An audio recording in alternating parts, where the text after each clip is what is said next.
안녕하세요. 나무 아카데미입니다.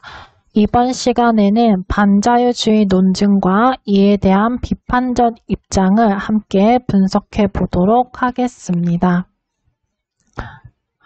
자, 먼저 인간의 본성에 대한 두 가지 관점을 제시하고 있습니다. 하나는 종교적 인간관이고 하나는 유물론적 인간관인데요. 종교적 인간관에서는 인간은 물리적 실체인 몸과 비물리적 실체인 영혼으로 구성되어 있다라고 봅니다. 즉 이분법적인 사고가 드러나는데 이때 이 영혼이라는 것은 물리적 몸과 완전히 구별되는 존재로 인간의 결정의 원천이라고 보는 입장입니다. 반면에 유물론적 인간과는 인간은 물리적인 몸에 지나지 않는다. 즉, 이 몸 이외에 영혼이란 것은 존재하지 않는다라고 봅니다. 따라서 인간의 결정이라는 것은 단지 뇌에서 일어나는 신경사건이라고만 보는 입장인데요.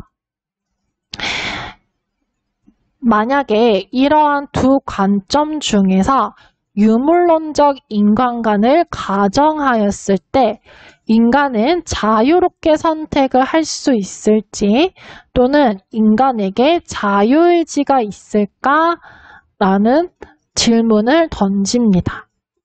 만약에 어떤 사람이 냉장고 문을 여니 딸기 우유와 초코 우유가 있는데 이들 중 하나를 자신의 자유의지로 선택할 수 있을지 그 의문을 던지고 있습니다.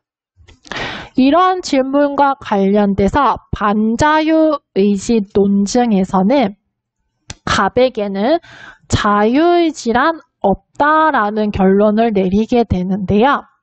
이 반자유주의 논증에서는 어떤 하나의 임의의 선택이 두 가지 중에 하나로 인해 일어난다라고 봅니다. 먼저 첫 번째, 임의의 선택이 이전 사건들에 의해 선결정되어서 일어나거나 혹은 무작위로 일어난다라고 봅니다.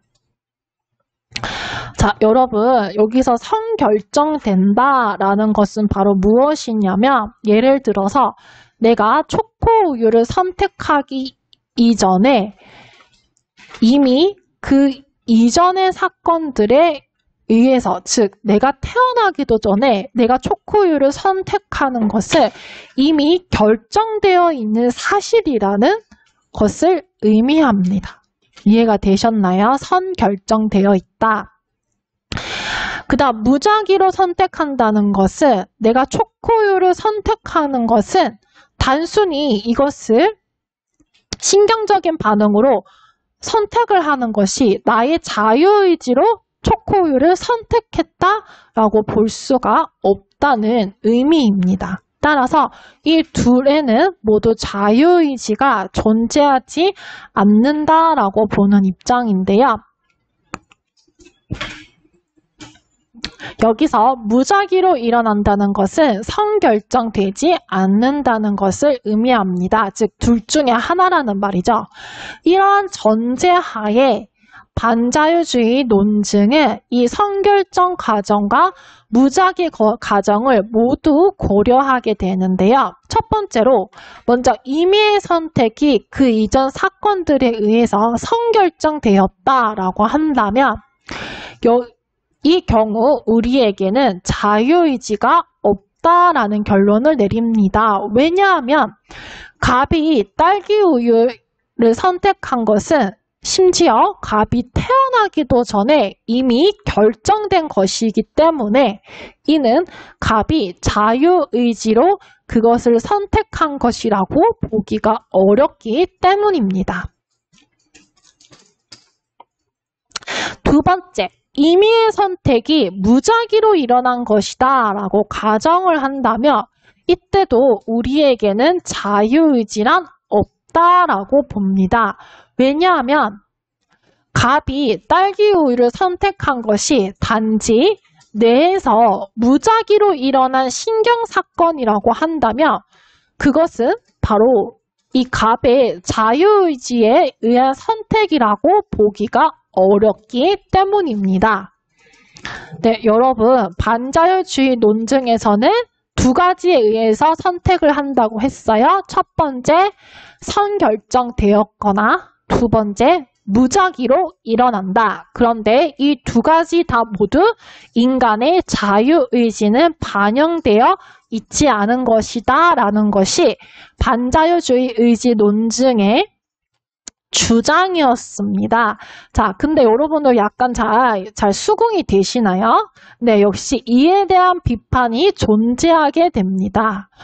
여기에 비판하는 입장에서는 무엇이라고 하냐면 반자율주의 논증의 선결정 과정을 고려할 때의 결론은 받아들여야 하지만 무작위 과정을 고려할 때의 결론은 받아들일 필요가 없다. 따라서 반자율주의 논증의 결론도 받아들일 필요가 없다라고 주장하는 것인데요. 이게 왜 그러한지 그 이유를 다음과 같이 제시하고 있었습니다. 첫 번째 이유입니다. 만약에 임의의 선택이 나의 자유의지의 산물이 되기 위해서는 두 가지 조건을 충족해야 합니다. 첫 번째, 내가 그 선택의 주체여야 하고 둘째, 자신의 그 선택이 이전 사건들에 의해 선결정되지 않아야만이 이것이 바로 자유의지에 의한 선택이다라고 할 수 있는데요. 만약에 어떤 선택이 선결정되어 있다면 이것은 자유의지를 위한 둘째 조건, 이것이죠. 여기에 충돌하게 됩니다. 따라서 반자율주의 논증의 이 선결정 과정을 고려한다면 이 두 번째 조건과 충돌하기 때문에 우리는 자유의지가 없다는 것을 받아들여야만 한다는 것이죠. 이해가 되시나요? 그럼 물론 이러한 자유의지와 다른 의미를 지닌 자유의지가 있을 수가 있습니다. 즉 여기서 제시한 자유의지 말고 다른 의미의 자유의지를 또 생각해 본다면 바로 내가 하고자 원했던 것을 했다라는 욕구 충족적 자유의지를 의미할 수도 있는데 나의 선택이 그 이전 사건들에 의해 선결정되어 있든 그렇지 않든 바로 이러한 것은 내 자유의지의 산물일 수가 있습니다. 그렇지만 이러한 자유의지는 여기에서 염두에 두는 이 두 가지 조건을 모두 충족하는, 즉 위에서 제시한 첫째, 둘째 조건을 제시하는 자유의지와는 바로 다른 것이기 때문에 해당하지 않는다고 할 수가 있죠. 그 다음 두 번째 보겠습니다. 어떤 선택이 무작위로 일어났다 할지라도 그 선택의 주체는 나일 수 있다라고 합니다. 만약에 유물론적 인간관에 따르면 내가 딸기우유를 선택한 것은 선택 시점에서 바로 이 나의 뇌에서 신경사건이 발생했다는 것이죠.